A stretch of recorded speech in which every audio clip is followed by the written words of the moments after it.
IBM skills బిల్డ్‌కి ఎలా login అవ్వాలో చూద్దాం. మామూలుగా ఐబీఎం స్కిల్స్ బిల్డ్‌లో మీకు డిఫరెంట్ కైండ్ ఆఫ్ కోర్సెస్ అనేటివి అవైలబుల్‌లో ఉంటాయి.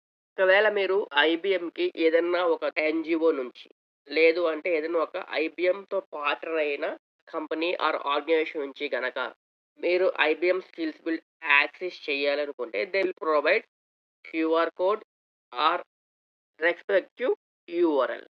Through that you can access that particular portal. So, ఇక్కడ మీరు అకౌంట్ క్రియేట్ చేసుకోవడానికి మీకు కావాల్సింది ఏంటి అంటే మెయిల్ ఐడీ. ఇంతకుముందు మీరు ఎప్పుడు ఐబీఎం స్కిల్స్ బిల్డ్‌కి లాగిన్ కాకుండా ఉంటే, ఐబీఎం స్కిల్స్ బిల్డ్‌లో అకౌంట్ క్రియేట్ చేసుకోవాలి. ఫర్ దట్ మీరు సైన్ అప్ విత్ గూగుల్ అయినా చేయండి. Or else sign up with email అయినా చేయండి. సైన్ అప్ విత్ గూగుల్ చేస్తే ఆల్రెడీ మీరు లాగిన్ అయిన మెయిల్ ద్వారా ఆటోమేటిక్‌గా మీకు ఆ పర్టిక్యులర్ పోర్టల్ అనేది ఓపెన్ అవుతుంది. అదే మీరు సైన్ అప్ విత్ ఈమెయిల్ చేస్తే it will ask you first name, last name and mail ID. దాంతో పాటు మిమ్మల్ని ఒక 10 క్యారెక్టర్స్ లిమిట్ ఉన్న ఒక పాస్‌వర్డ్ క్రియేట్ చేసుకోమంటుంది. సో, ఆ పాస్‌వర్డ్ ఎలా ఉండాలి అంటే సీ హియర్ అప్పర్ కేస్ ఉండాలి, 1 లోయర్ కేస్ ఉండాలి, number and numerics and special characters అన్నిటి కాంబినేషన్స్‌తో ఉండి 10 క్యారెక్టర్స్ లాంగ్ అన్నా ఉండాలి. ఇక్కడ మీరు మీ name, mail ID,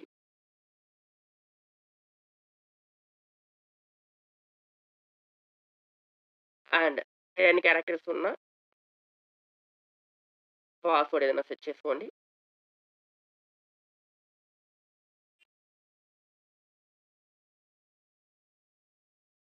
then click submit.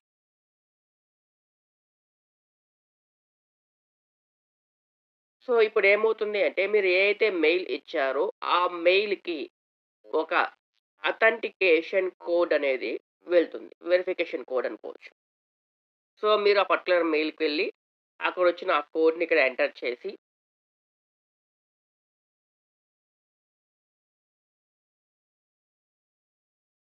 Then click submit. ఆ పోర్టల్‌కి యాక్సెస్ వస్తుంది. మీరు లాగిన్ అవ్వచ్చు.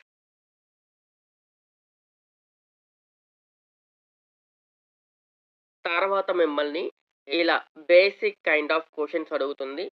సో, ఇక్కడ మీరు మీ first name, last name, country and location ఇచ్చుకొని దెన్ సెకండ్ ఆప్షన్ వచ్చి like additional information it's optional. మీరు ఇచ్చినా ఇవ్వకపోయినా no need to worry about that.